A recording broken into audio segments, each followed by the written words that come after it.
world sharing this information.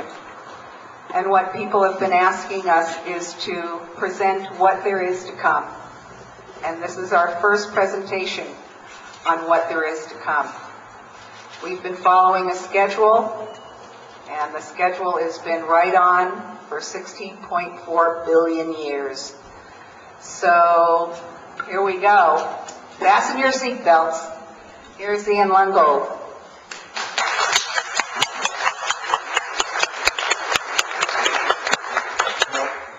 Thank you. This is Maddie, by the way. Madeline.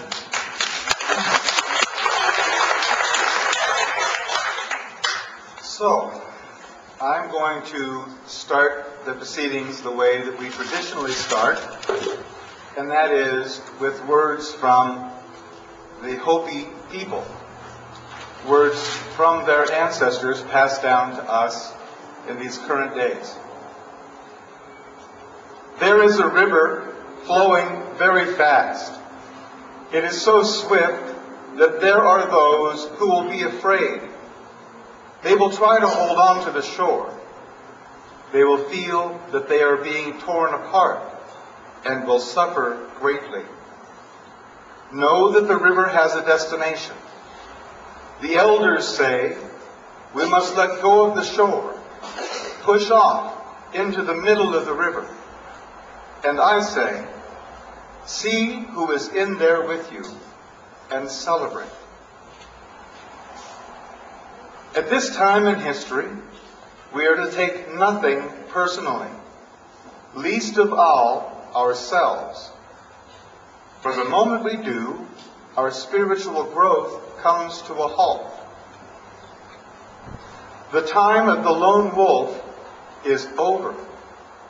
Gather yourselves together, as we are tonight.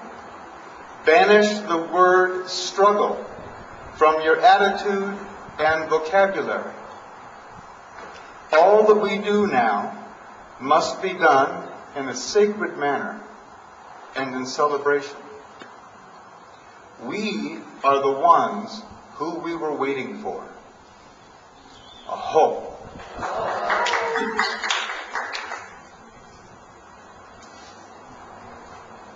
Okay. I think the first fair question is to ask all the people in the crowd, how many of you have been to one of these presentations before? Or more? Man, am I glad to see that. Because for the last year and a half, I've been going over all the basics and the basics. And now it's time to start bringing the Mayan calendar to your breakfast table.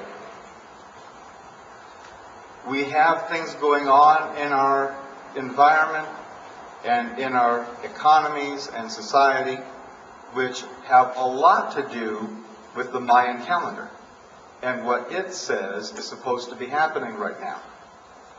So I am prepared to go over the basics for those people who haven't ever seen it before. But I'm going to go through this at a rip-roaring pace. We're going to be running through this to get to the other information.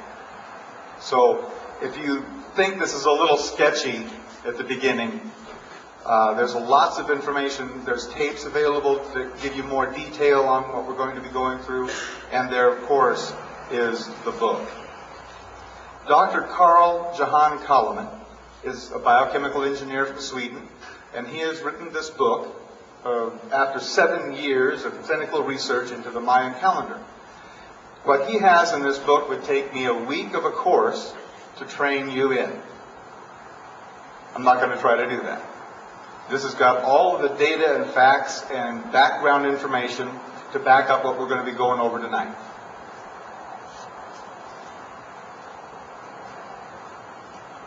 Then there's this. This is a tool that I invented some years ago. It's a perpetual daily Mayan calendar. It has very simple graphs or charts here that convert the Gregorian calendar to the Mayan calendar so you can find out what the day is on the Mayan calendar. Today is 5 Monkey, by the way. You can find out what the day is and what that day means according to the Mayan calendar, and what the intent of the day is onto creation, which gets quite personal as you go through this and get in line with it. Okay.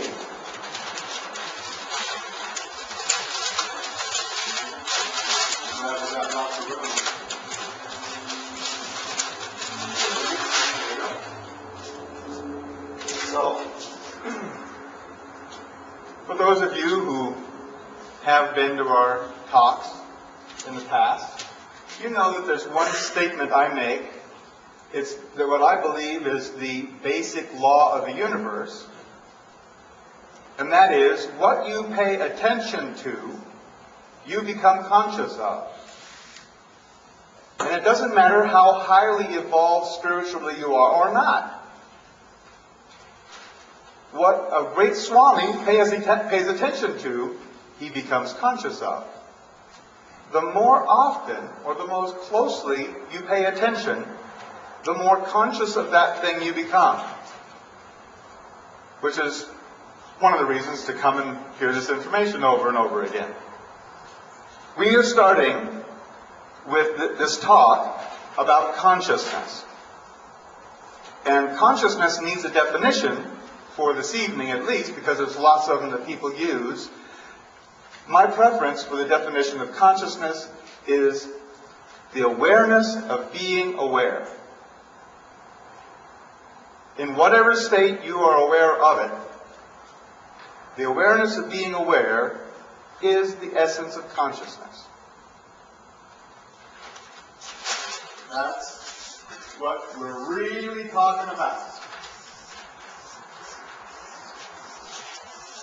Consciousness. And calendars.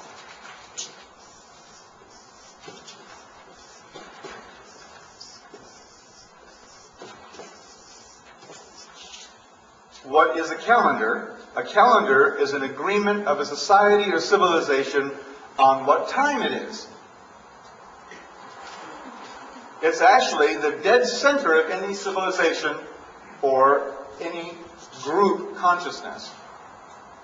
It's where everything happens in regards or in relation to. In our society, what we have as far as an agreement about time is a thing called the Gregorian calendar. We'll talk very briefly about that later. But your consciousness always has a location. Always.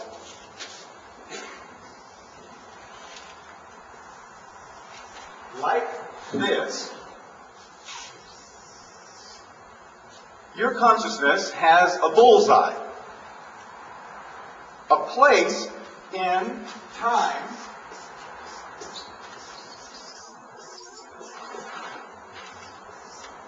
and place, an orientation. Your consciousness is oriented to time and place. Now, these things are considerations, shared agreements, shared thoughts with other people. It is this point right here that is the location of your viewpoint.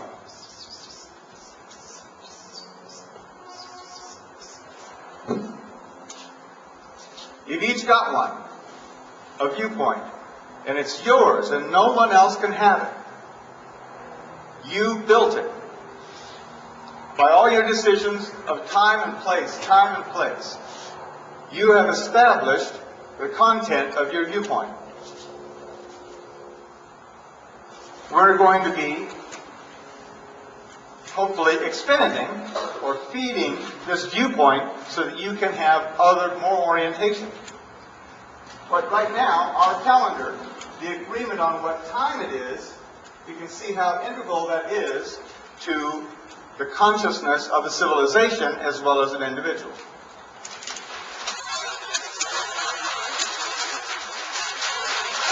Our Gregorian calendar works in reference to the sun. Here's the Gregorian calendar. And it works like this.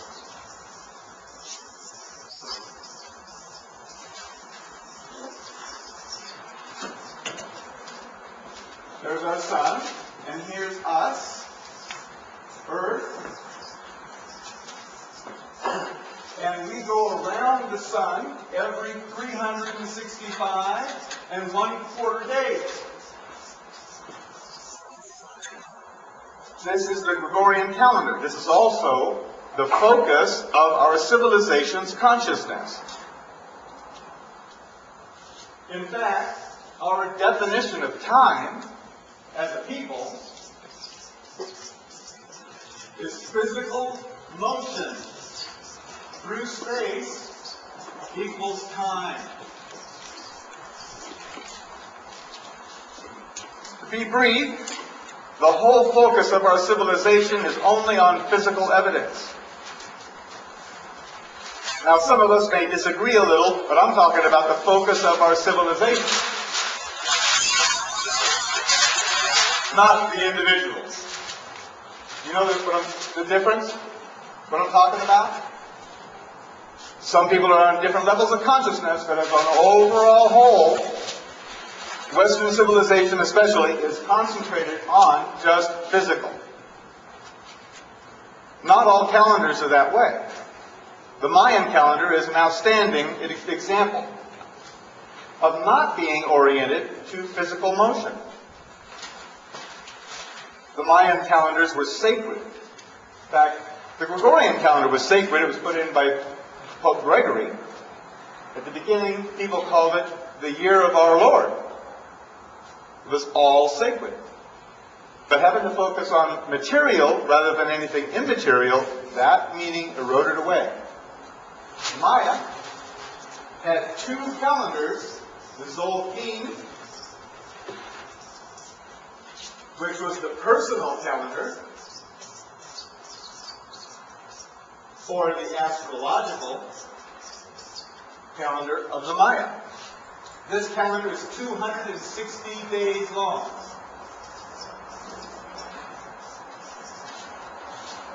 There are no moons or planets or anything else moving around the sun every 260 days. So this calendar was not timing any orbits of any planets. The Tune calendar is a 360-day calendar. The Tune calendar was the divine calendar or prophetic calendar of the Maya. And all the carved dates, all the dates carved in stone all over Mesoamerica are carved in tunes, not 365-day cycles. They're all carved in how many periods of 360 days have passed.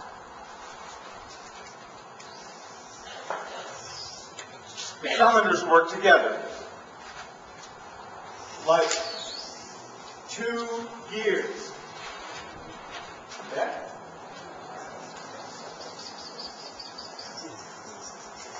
These are each a day. And there's 360 of them in one round.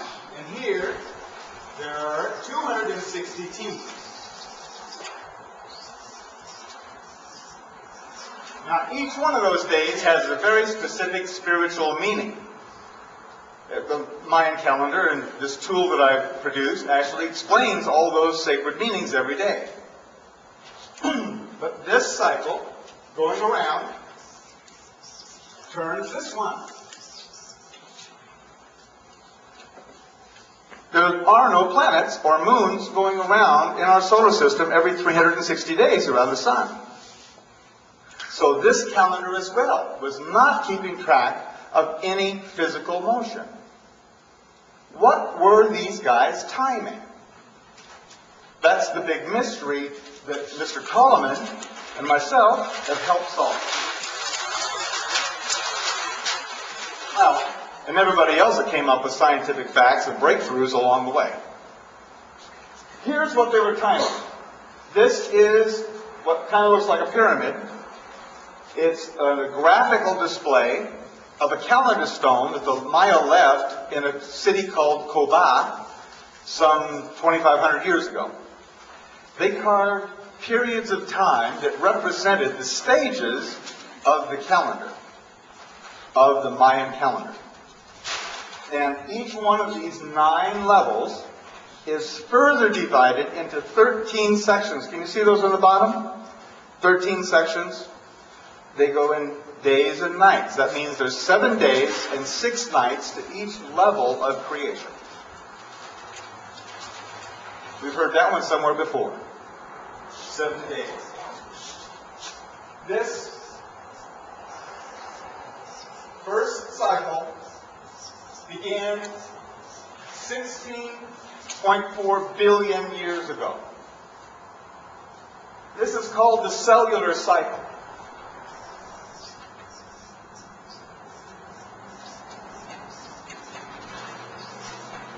The cellular cycle, because way over here, in that magical 13th section, which is actually 1.26 billion years long, we're still living in that 1.26 billion years.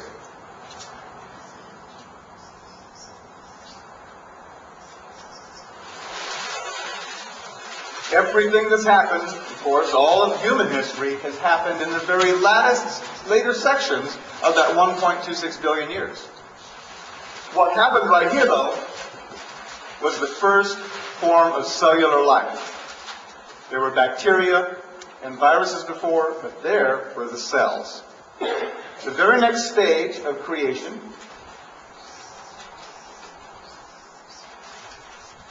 started 820 million years ago. This is carved in a rock in the Yucatan Peninsula by the Maya. They said that the next stage in consciousness started here.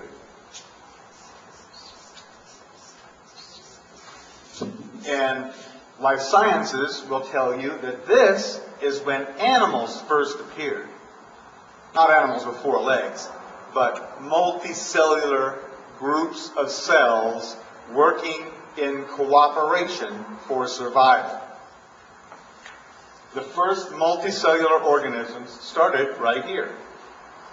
And evolution, going through these 1 through 13, made change after change after change to produce man.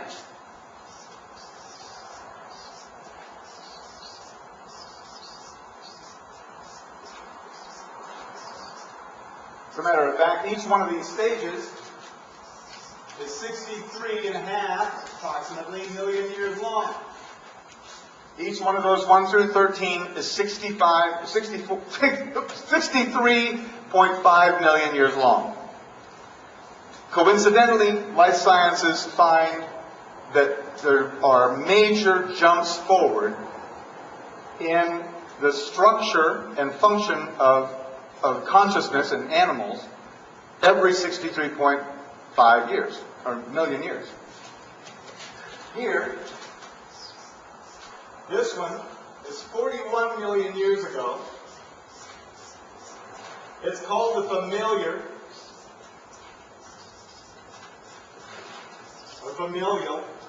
cycle. This was another stage of consciousness where over 41 million years, consciousness built the relationship of family.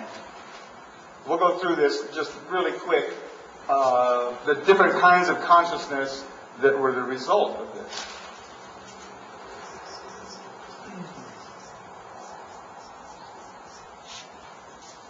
Each day and night, each one of these 13 was 3.2 million years long.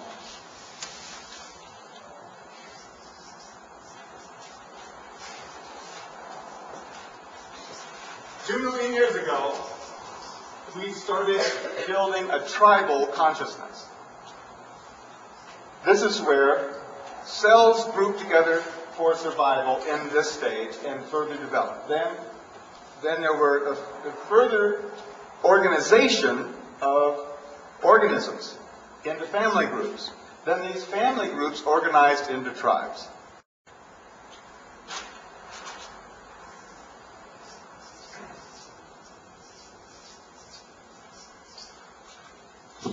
every 160,000 years was one of these steps.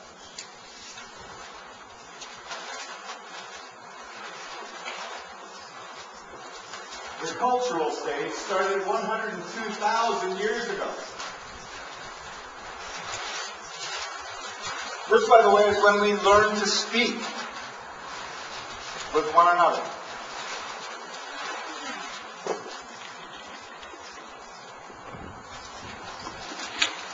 Each day and night was 8,000 years long.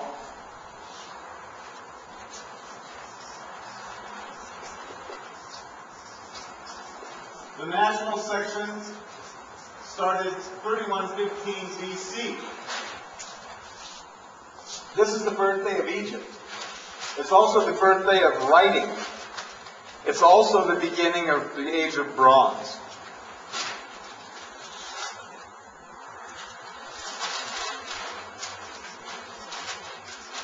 Every 394 years was one of these steps, from 1 through 13.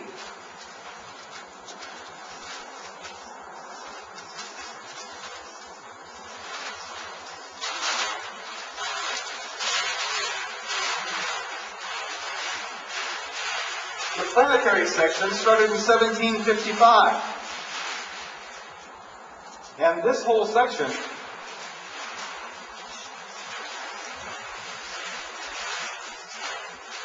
went through its stages every 19.7 years. The galactic cycle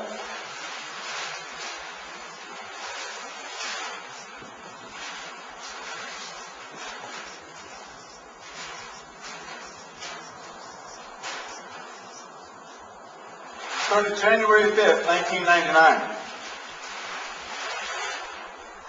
And in case you haven't noticed, things are changing quicker. In fact,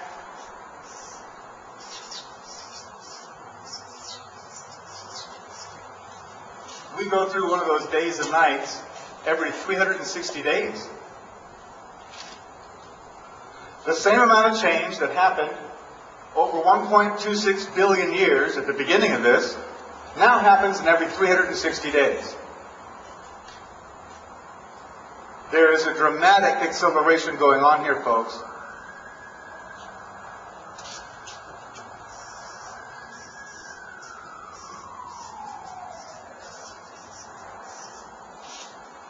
Universal consciousness.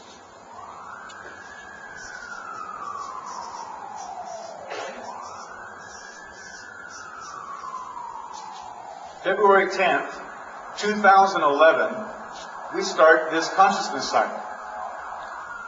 And during that cycle,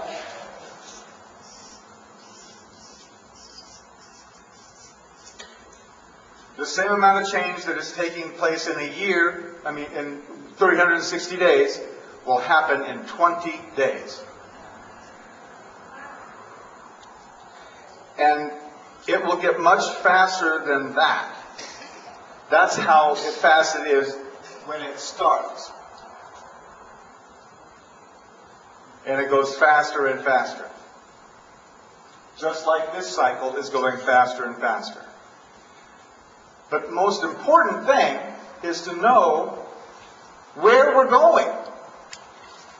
Especially if you're going faster and faster. Isn't it? Okay, well, kind of to figure out where you're going, sometimes you look at where you've been. If you've already gone through Galveston, then you know you're not going to Galveston. And let's go through this consciousness cycle, these different kinds of consciousness that happen in these different cycles. Down here at the very beginning, this was all just action, reaction. Just action and then reaction. No thinking about it. That was the level of consciousness. If you drop a ball, it bounces. Heat and chemical bonds or or debondings happen at certain times. Action, reaction. That was the level of consciousness that happened over and over again, developing and developing until it actually produced the miracle of life. Then, the miracle of life, that state of consciousness became stimulus response. Stimulus response as opposed to action-reaction. It's a higher evolved means of dealing with the environment.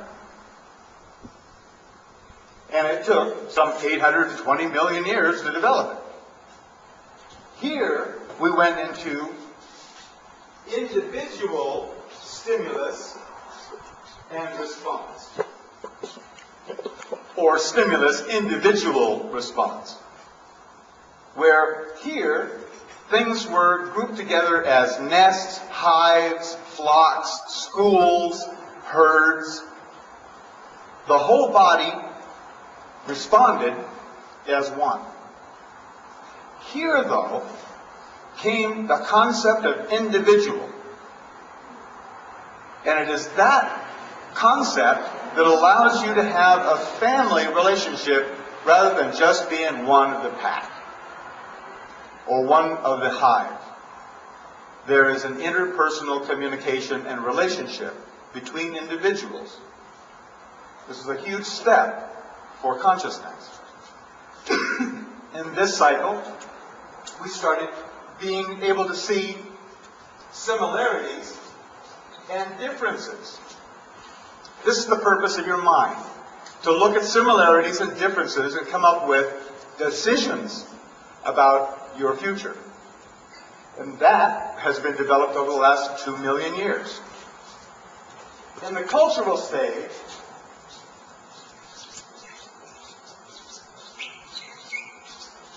consciousness started coming up with reasons. Reasons for things to exist. Why is there rain? What are the stars? What is fire? These things are reasons. That became cosmology and shamanism and eventually religion and priesthoods. But it started 102,000 years ago, us coming up with reasons for things. In the national section, consciousness moved into laws and punishment.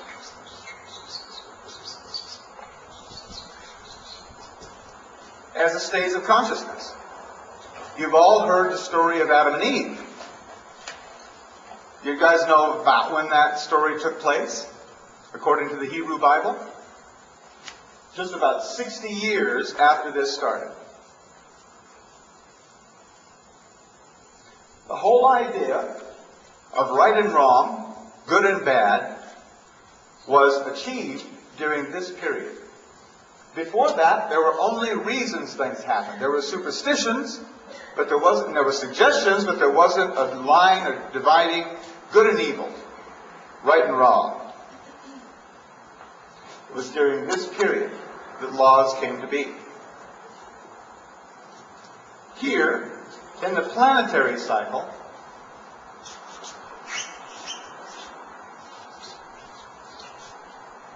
consciousness was aimed primarily at one thing: power. Power and more power. Power to manipulate the environment. During this last section of the national cycle, we started discovering the laws of nature and harnessing those to supply us with more energy, for more power. Back here in 1755, a man with 25 horses was a powerful individual. But each one of you rode over here in a carriage with some 180 horses pulling it. We each have a lot more power. Knowledge is power. You can go on the internet like I did today and look up absolutely anything you're curious about. You can know miracles.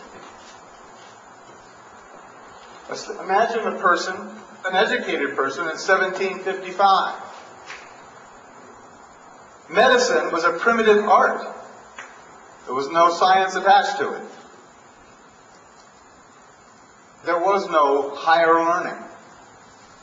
Not in any context as we have now. We have a lot more power at our disposal, thanks to this last 257 years. But power is not the end of the game, not evidently.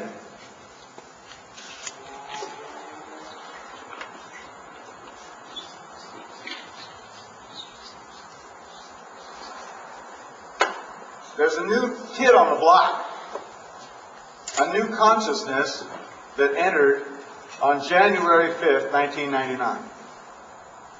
And that consciousness is of ethics. Now, a lot of people have ethics and morals kind of put together in the same soup. They're not really. Morals are a cultural thing. Morals are legislated by laws. Ethics is something which is deeply personal. Ethics is basically knowing the right thing to do and doing it.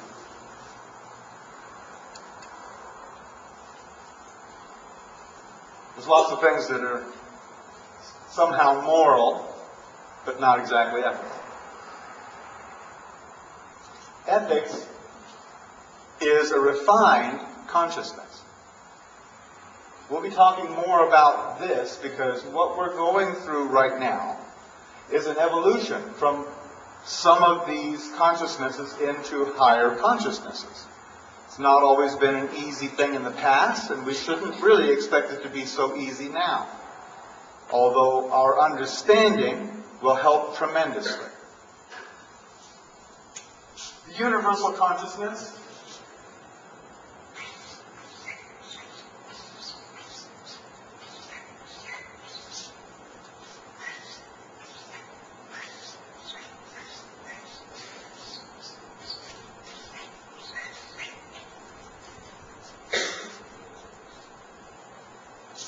The universal consciousness that we will arrive at completely by October 28, 2011, is the consciousness of consciously co-creating.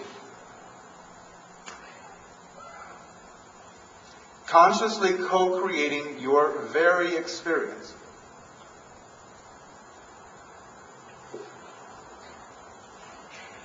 I want that to sink in just a little bit so you got kind of an idea of how much we have to evolve, or don't have to, how much we're given the opportunity to evolve in a very, very short period of time. Right now, consciousness on Earth is sort of semi-conscious, wouldn't you say? I mean, for sure, it's a co-creation. Our reality is a co-creation. Everybody, with all their points of view, are adding to this, whether they know it or not. And most don't.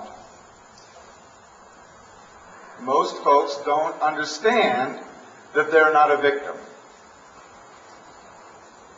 That they're actually participating in this co-creation. There's some of us who have a pretty bright glimmer of it every once in a while, right? That we're consciously co-creating. Haven't you noticed more and more of what you intend coming about one way or another? I know that I have, and I know that many people that I talk to, friends, that have come up to me and said, "My God, things are manifesting so fast. I was just thinking about such and such, and now it's in my life." Conscious co-creation is being spoon-fed to us. And people are waking up in droves everywhere to this fact. But we're going to be talking about the actual stages we'll go through, this 1 through 13. We're going to go through this and show you where and when the stages are.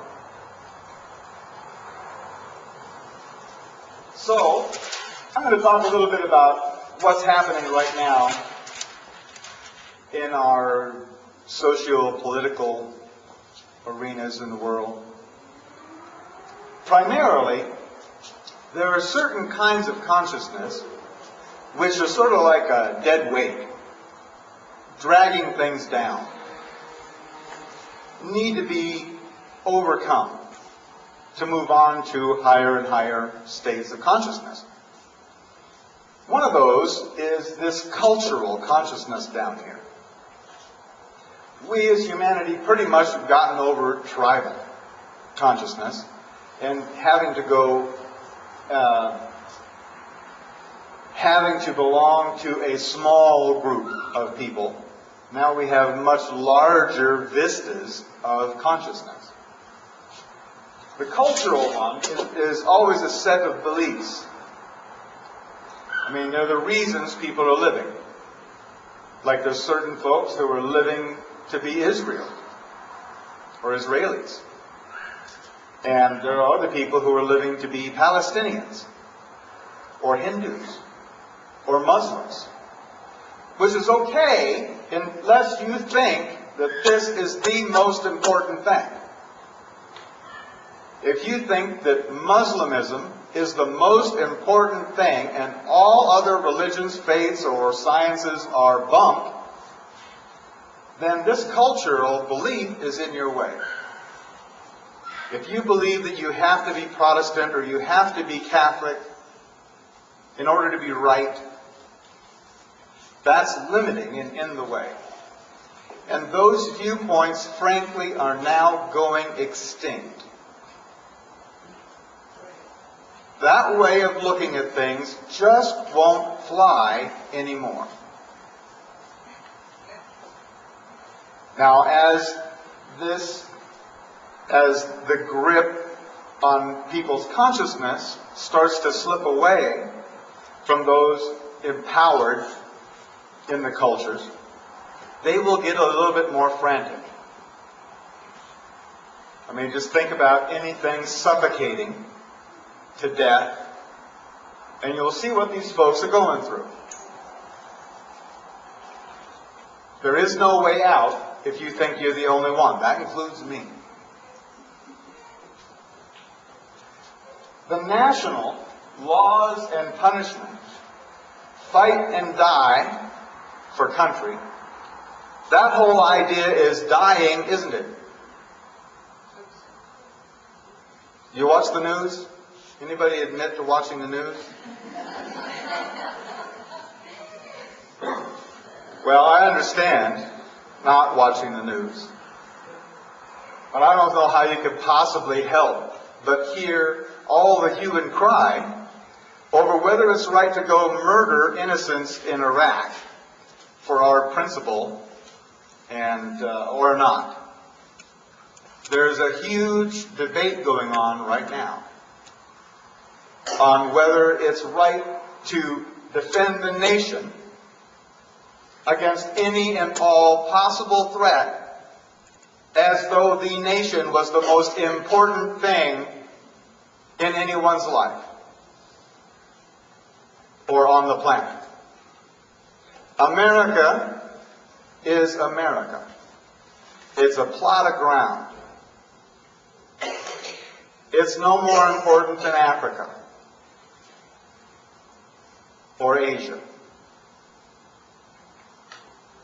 It's all part of a planetary body. We have no more privilege, or should have no more privilege, than anyone else on earth. And the whole idea that we have to go defend our privilege is dying, isn't it? Thank you. This can be a two-way deal, by the way. I'm not up here just to lecture. I don't like that. The whole idea of nationalism is going extinct. Makes sense. We have a planetary economy. We have planetary communications. Borders are getting less and less important. So these people that are locked into, that consciousness which is locked into the narrow view of love it or leave it, whether it's Alberta or America, those people are going to be moved one way or another. It happened to the dinosaurs down here. It actually happened to the Neanderthals right there. And here, this planetary cycle, we're all riding the crest, riding in the first car of the power train. All over the world. We got Bush, he's up there stoking the coal into the engine, and all of us, public, not part of the government, but all this public are riding in the first car. It's a nice car. Leather seats, frilly cushions, curtains, drinks served by the minute. This train's got a lot of power behind it. We're trying to show it to the world right now. But you know what? Ethics and power at the beginning are diametrically opposed. Remember those old movies, beginning of movies that were still like flickery, you know? And they had two engines, two big steam locomotives, one on the track over here and one on the track over there. They made them run as fast as they could at one another. Did you ever see those newsreels? Come on. Okay, thanks. You can hear me, I can't hear you. That's what's going on right now. Right as we speak, there is this power train which is running as fast as it can. And then on the tracks, coming the other direction, is ethics. Have you noticed any of that in the news? You see, these different stages, we'll talk about this a little bit more in detail, because you want to know when this is going to happen. We'll talk about more of that in detail, but I wanted you to get the idea. A train wreck happens really fast, doesn't it? Yeah. Yes. But you know, we are going so fast, our consciousness is going so fast, that the way we see this train wreck is in super, super, super slow motion.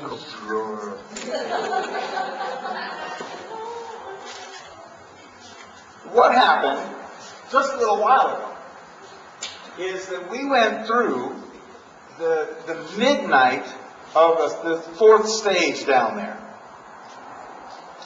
Now, what always happens during the fourth stage is that diametric points of view come together. And I'll show you some of that in a little bit. But they come together. And on June 17th, which was right there, June 17th of this cycle, the cow catchers touched. The cow catcher of the power train and the cow catcher of the ethics engine touched. The impact really began. You know what happened on that day? No. WorldCom.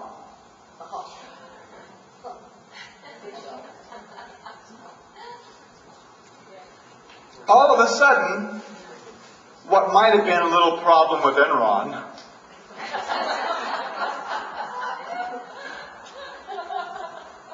blossomed into a uh-oh, and we're still going, I don't want to see. I don't even want to know. I'm not even going to watch the news. Sorry, folks, it's coming anyway. It's a lot better to be informed. So what we're seeing here is this power train, and we're going to watch as the headlight caves in and the plates start to buckle and the pipes springing, steam is spewing, and the boiler is going to burst. And the tracks, the wheels are going to leave the track completely on this powertrain. Now, this is not me doing this, no more than I killed all the dinosaurs. This isn't anything personal. This is a process. And this is a real serious deal. It's also going to be lots of fun. Because there's, actually, I'm kind of making suspenseful, but there's more good happening than bad. All that's going to happen is all the people on the powertrain are going to get pretty roughed up. But there's lots of other good things. This ethical consciousness must be in place before we can go into conscious co-creation. Frankly, do you trust your neighbor to be able to create anything he wanted in your backyard?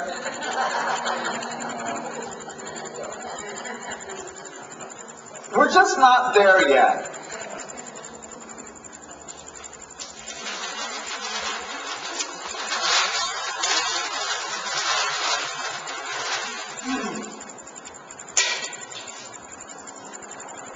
Okay. You guys have seen this snowman type thing before, but this is a diagram of what's kind of happening in our time-space.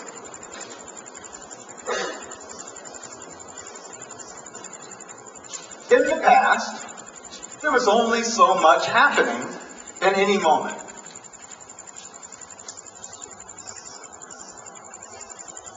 Let's say there was three things that could happen to you or for you in any moment. That is, it could be something good for you, something bad for you, and something kind of down the middle. And it was your job to pick out a direction, pick an opportunity, take it, and see what happens. Take this one to your goal. Okay. Take this one to your goal, just because it looks like it's the closest. Now, in the present,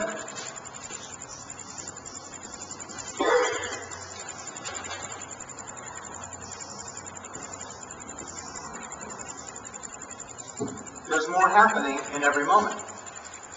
There's more opportunities open and available to you than there were to any other part of humanity. If you doubt it, go try to order a cup of coffee at Starbucks. It's not just coffee, tea, or cream, sugar, or black anymore. Now you have lots and lots of opportunity. You vegetarians from 25 years ago, look at the variety you have now of what to eat as opposed to then. There are more and more and more options in your life. That's because creation is speeding up, presenting more and more opportunities in every moment. It's compacting. This will continue all the way to where it's totally possible for you to consciously co-create absolutely any reality you could possibly imagine. And you will have a wonderful imagination by that time. In the present, there's more and more going on. From the past, from the view of the past, we're living as wizards. From just 180 years ago, you people are all wizards for just the fact that you're sitting there. How'd you get here this fast? Where's your horse? Because back then, a horse was about the fastest thing going. So, in the future,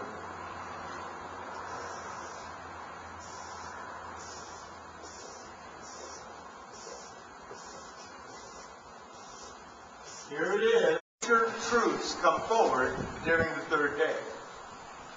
In a plant, what we have is the first couple of sets of leaves have fallen off now, and now we have permanent leaves that will eventually become branches of a tree. And the root system is more fully developed. It's reaching down to establish itself in water. The truth comes out during the third day. Ian, say where we are now, please. And where we are right now is we're at the very end of this second night. This is where we are. Right there. The second night ends on December 14, 2002. And this runs through most of 2003.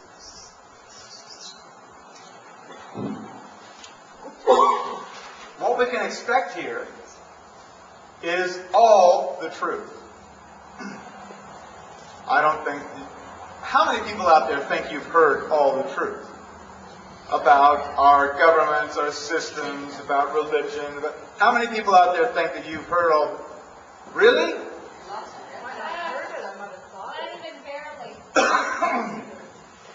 Well, we're going to hear a lot more than we want to. Yeah, yay. Because you can't deal with the situation until you know the situation. And that's what this is all about. That's what this section is all about. Life made a burst during this period of time. And what it was headed for is over here. Fishes. A spine. And a whole new way of living.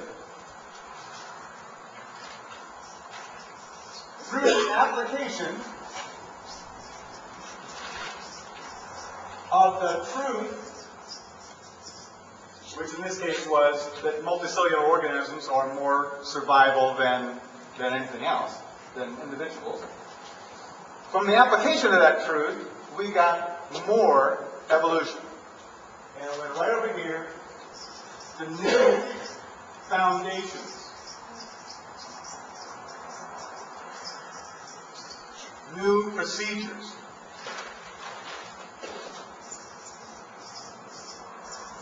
This is the God of Rain. It's in the fourth day.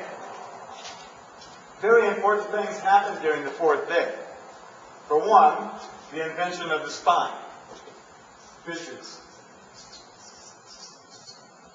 Then we had the first Olympics. And Homer.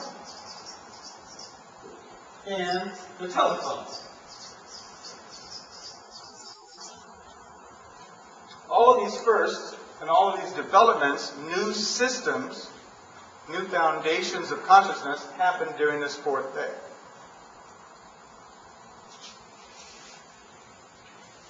During the fourth night, actually this was the end of Greece.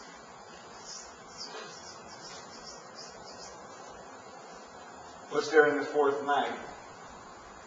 The nights are times of application, but they're not so gentle in a lot of cases. Here, we have the fifth day. Now the fifth day is all about a huge breakthrough in consciousness.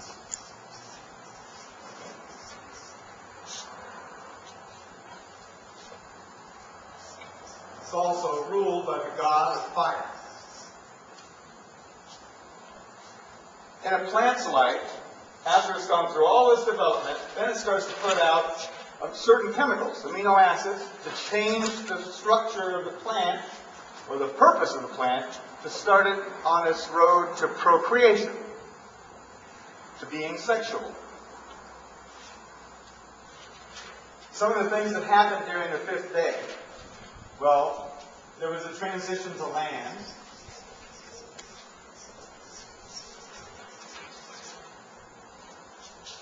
That was a pretty major move. Then there was color vision.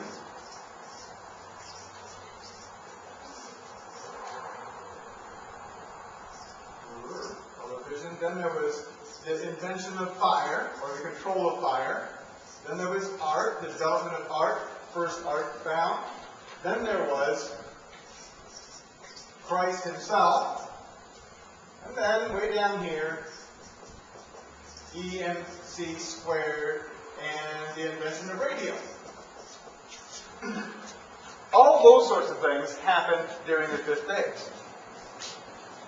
Those are pretty major advancements.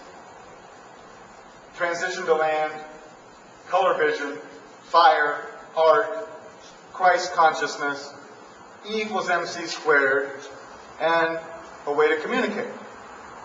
Radio, which changed people's consciousness and sped it up some more. Down here, in the 5th day, or 5th night, excuse me, 5th night, we had, I'll just go through this, World War II and atomic bombs. This is like ruled by death, the god of death. Makes sense, huh? What it's actually talking about is death of old consciousness.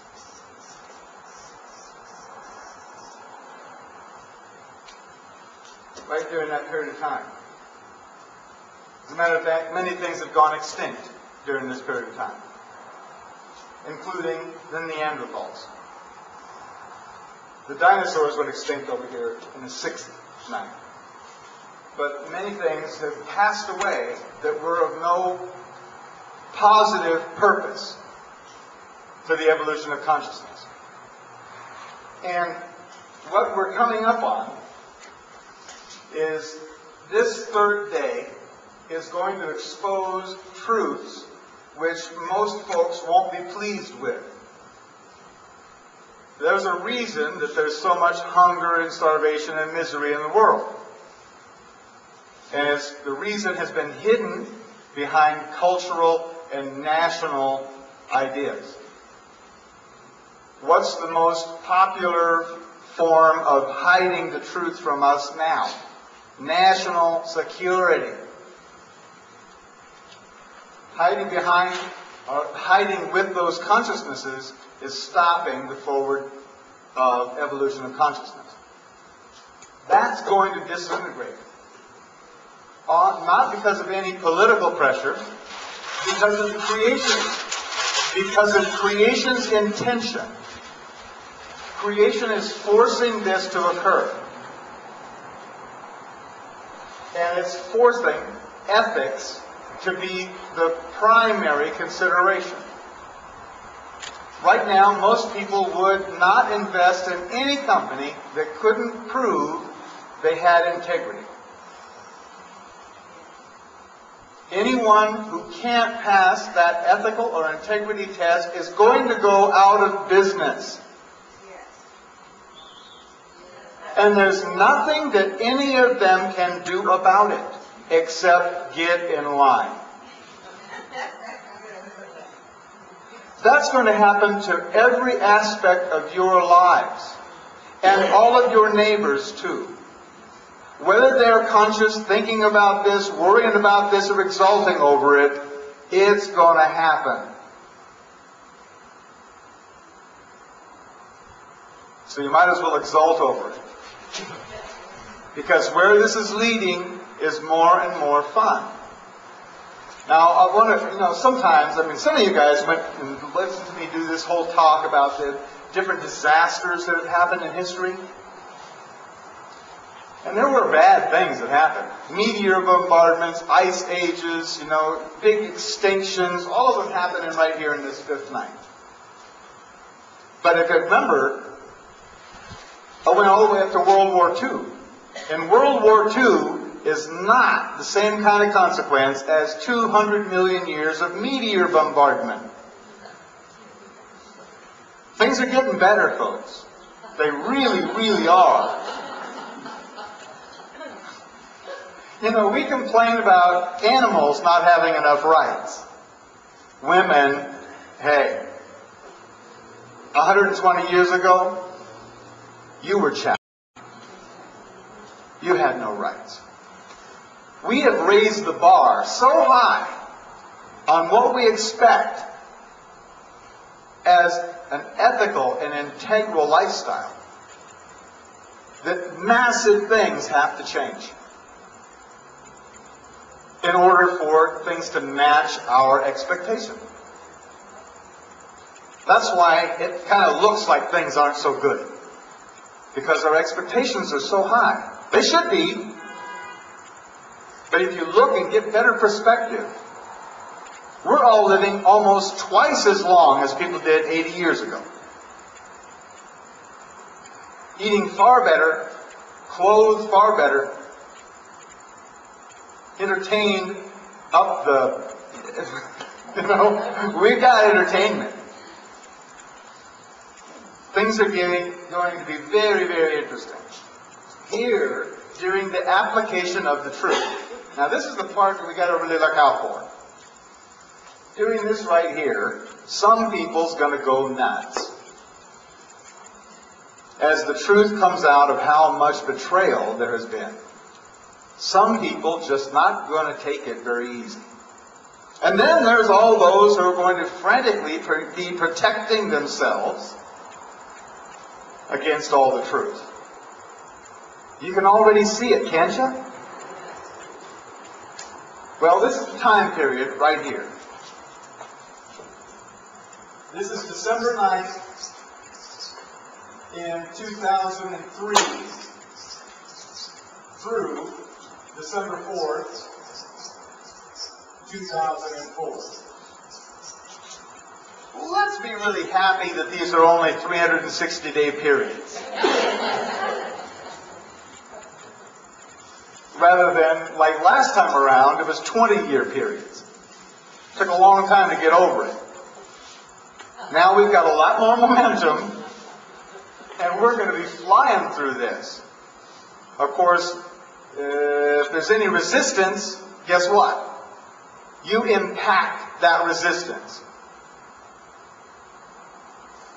If you put resistance in front of this motion, and that is resistance of your own unwillingness to change, you're going to get squished.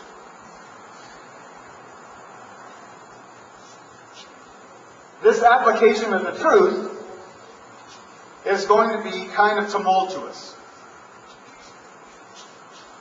This was, in the Greek times, this was the Dark Ages.